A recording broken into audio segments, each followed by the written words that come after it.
wacan oo wanaagsan daawadayaal waa mar kale iyo barnaamijkeennii xogta daasoon oo aynu ku soo qaadanayno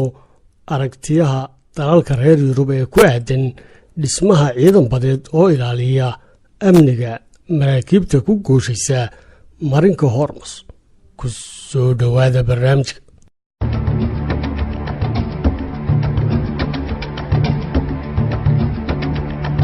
waxaa soo baxaya warar tilmaamaya in dalalka reer Yurub aanay heshiis ku ahayn qaabka uu noqon doono ciidanka badeed ee ay doonayaan inay ku ilaaliyaan maaxitaanka biyaha khaliijka. jariiradda Wall Street Journal ee dalka Mareykanka oo warbixin ka samaysay mowqifka dalalka reer Yurub ee ku aadan dhismaha ciidan ilaaliya ammaanka maraakiibta ku gooshaysa gacan biyoodka khaliijka carabta ama gacanka Faris ayaa waxay sheegtay in aanay dalalka reer Yurub isla ogolayn awoodda ay yeelan doonaan ciidankaasi. warbixintu waxa ay leedahay dalalka reer Yurub waxa ay dhibaato ka soo food saartay qorshahoodii ahaa inay dhisaan ciidan ulajeedadiisu tahay ilaalinta ammaanka marinka Hormuz iyo guud ahaanba biyaha khaliijkaasi, iyadoo xilliganina yahay mid ay dalalka kale ee Mareykanka, Ruushka iyo Jamhuuriyadda Iiraan iyaguna dejinayaan qorshayaashoodii kadib weeraradii loo geystay maraakiib kala duwan. dowladdii Britain ee lahayd soo jeedinta dhismaha ciidanka reer Yurubna la filayo inay ka baxdo midowda Yurub oo barbar socoto dowladda Mareykanka. Faransiiska iyo dalal kale oo reer Yurub ahina ay ka sanqariyeen in ciidan noocaasi noqon karo uun mid yar oo awoodihiisuna ay kooban yihiin, iyadoo dhanka kalena ay jirto soo jeedinta Ruushka iyo Iiraan ee ah inay quwad ciidan badeed oo kale gobolka ka dhisaan. waxaana jirta in dareennada ka imanaya dalalka Jarmalka, Talyaaniga iyo xukuumada kale oo isla reer Yurubihi ay muujinayaan in si guud la isugu raacsan yahay madax bannaanida maaxitaanka marinkaasi iyo badaha kaleba, iyo sida ay lama huraanka u tahay in ammaankooda la sugo. halka sidoo kalena laysla ogol yahay in ciidan kasta oo ay reer Yurub isku daraan oo hawsha isu xilsaaraa uu ka gaar ahaado siyaasadda xukuumadda Mareykanka oo iyadu xilligan cadaadis ku haysa Jamhuuriyadda Iiraan. sida loo yahay ciidanka ilaalada kacaanka Iiraan ayaa qabsaday markab sitay calanka Ingiriiska oo ka gudbayay marinka Hormuz, taasoo ay jawaab uga dhigayeen qabsashadii ciidamada badda Ingiriiska ee ku sugan saldhigooda jasiiradda Jabal Daaraq ay qabsadeen markab siday shixnad shidaal ah oo ay Iiraan leedahay, iyadoo Iiraan sheegtay inay Ingiriisku diideen dalabkii diblomaasiyadeed ee Iiraan kaga codsatay inay sii daayaan markabka sida shidaalkeeda. xilligan ay Iiraan diyaar u tahay wadahadal kasta oo laga yeesho xiisadda maraakiibta la kala haysto. dhankoodana dalalka midowda Yurub waxa ay ku andacoonayaan inay iyagu doonayaan inay sii hayaan oo sii xafidaan una sii hogaansanaadaan heshiiska barnaamijka nukliyeerka Iiraan ee uu Trump sida gaarka ah uga baxay, cunaqabatayntana ku soo rogay dhoofkii shidaalka Iiraan, iyagoo sidoo kalena kordhiyey reer Yurub joogitaankooda ciidan ee gobolka khaliijka. waana dalalka reer Yurub oo haatan awoodda saaraya in xal diblomaasiyadeed lagu galo dhibaatada maraakiibtaasi, isagoo madaxweynaha Faransiiska Emmanuel Macron oo xidhiidho joogto ah la leeyahay madaxda Iiraan isku day uu ku doonayo inuu dejiyo xiisadda ka dhex aloosantay Iiraan iyo dalalka reer galbeedka. dhankiisana ra-iisul wasaaraha Ciraaq Caadil Cabdilmahdi ayaa salaasadii dhoweyd booqashadii uu ku tegay magaalada Tehraan waxa uu xalinta mushkiladda labada markab kala xaajooday madaxweyne Xasan Ruuxaani. diblomaasiyiin reer Yurub ayaa sheegay inay bilaabantay hawsha lagu yeegleelayo ciidan badeed oo ilaaliya ammaanka maraakiibta gobolkaasi ku safraysa, waxaana jirtay in wasiirka arrimaha dibadda Ingiriiska Jeremy Hunt ee xilka ka tegay maalinnimadii Arbacadu uu sheegay inuu filayo aasaasidda quwad ciidan oo ay Yurub hogaamiso oo ammaanka badeed ee khaliijka ka shaqaysa, iyadoo dhismaha ciidan hoostaga ururka midowda Yurub aanu khuseyn doonin dowladda Ingiriiska, maadaama ra-iisul wasaarahooda cusub Boris Johnson uu ku dhawaaqay inuu Britain ka saarayo midowda Yurub ugu dambeyn dhammaadka bisha Oktoobar ee sanadkan, iyadoo mas-uuliyiin reer Yurub ay ku tilmaameen dhawaaqa degdega ee Britain ay ku dhawaaqday dhismaha ciidanka badeed inay tahay uun hami ay ku hameeyeen inay wax wanaagsan qabta laakiin aan laga yaabin in hamigaasi uu si degdega ku hirgalo. afhayeen u hadlay wasaaradda arrimaha dibadda ee Faransiiska ayaa isagu waxa uu wax ka tilmaamay awoodaha laga yaabo inay yeelan doonaan ciidan badeed oo la isku daro, waxaana uu sheegay in ciidan kasta oo halkaa la geeyaa awoodda saari doonaan fahamka iyo ka warhaynta xaaladda maaxitaan ee marinbadeedkaasi iyo inay halkaa ka sameeyaan xarumaha la socodka ee lagama maarmaanka. waana hadalka u muuqda inay yaraan doonto awoodda ciidankaasi. awoodda ciidanka oo la yareeyaana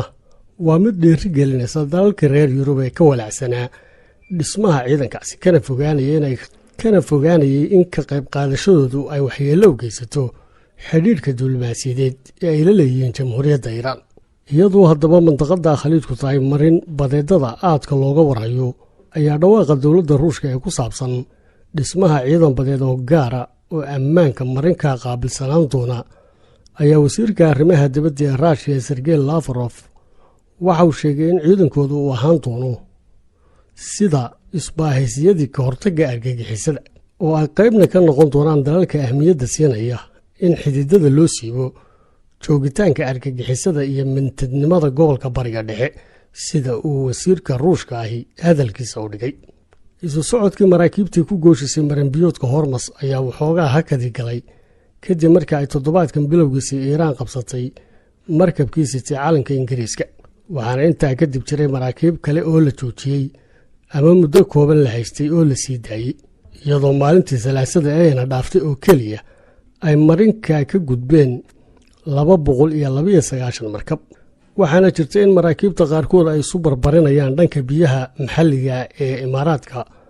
xawaaraha ay ku soconayaanna ay kordhinayaan si ay uga fogaadaan ciidamada Iiraan,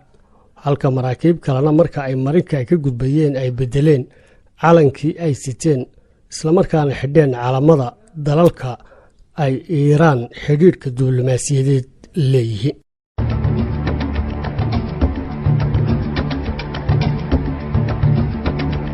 mas-uuliyiin ka tirsan wasaaradda difaaca ee dalka Maraykanka ayaa waxa ay sheegeen inay heleen warar caddaynaya in Iiraan ay tijaabisay gantaal nooca balastigada iyadoo ay jirto xiisadii kala dhexaysay Washington iyo London. mas-uuliyiintan ka tirsan aqalka gaashaandhigga Maraykanka ee Pentagonku waxay sheegeen habeenkii xalay in gantaalka Iiraan ay tijaabisay uu noociisu ahaa Shihaab 3 oo uu gaadhayay masaafo 1 kilomitir ah, waxaase ay sheegeen inaanu wax khatara ku haynin saldhigyada ciidamada Maraykanka ee gobolka ku yaala, iyagoo intaa ku daray in ay rumaysan yihiin in tijaabinta gantaalkani qayb ka ahayd dib u habayn iyo dib u casriyeyn lagu sameeyey gantaalkaasi, gaar ahaan dhinacyada shiishka iyo masaafada uu gaadhi karo. tijaabinta gantaalka Iiraanna waxa uu soo baxayaa iyadoo ra'iisul wasaaraha cusub ee Ingiriiska Boris Johnson oo amray ciidamada badda ee boqortooyadu inay ilaaliyaan oo la socdaan dhammaan maraakiibta dalkiisu leeyahay ee ka gudbaysa marinka Hormuz. dhanka Maraykankana wasiirka difaaca ee Maraykanka ayaa Khamiistii waxa uu sheegay inay diyaar u yahay dalkiisu inay wadahadal la bilaabaan Iiraan iyagoo aan wax shuruuda ku xidhaynin. wasiirka difaaca Maraykanka Mark Esper oo Arbacadii loo dhaariyay xilkiisa cusub markii golaha Koongareesku magacaabistiisa aqbaleen ayaa waxa uu sheegay in dalkiisu diyaar u yahay inay xiisadda Iiraan kala dhaxayso hoos u dhigaan oo wadahadalna la furaan madaxda Iiraan. hadalkaasi markii uu ka soo baxay wasiirka difaaca Maraykanka wax yar kadib ayaa dhanka kale xukuumadda uu ka tirsan yahay ee Maraykanku waxay sii waday cadaadiskii dhaqaale ee ay Iiraan saarayeen, iyadoo hay-adda qaabilsan la socodka xisaabaadka shisheeyaha ee hoos tagta wasaaradda maaliyadda Maraykanku ay ka digtay in wax wada shaqayna lala yeesho shirkadda duulimaadka rayidka ee jamhuuriyadda Iiraan. hay-addan Maraykankii waxay uga digtay shirkadaha macaamilka la sameeya shirkadda duulimaadada Iiraan in cunaqabatayn ay la kulmi doona la macaamilka oo noqon kara isu gudbinta badeecadaha ama tiknoolajiyadda ama adeegyada kale ee la xidhiidha Iiraan. waana xilli ay xiisaddu haatan ka aaluusan tahay dhanka Israa'il iyo Falastiin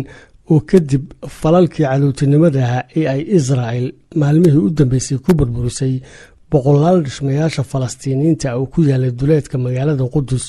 ay xukuumadda falastiinna qaaday tallaabadii ay kaga jawaabaysay arrintaasi, islamarkaana ku dhawaaqday inay joojisay fulinta iyo ku dhaqanka dhammaan heshiisyadii ay hore ula galeen Israa'iil.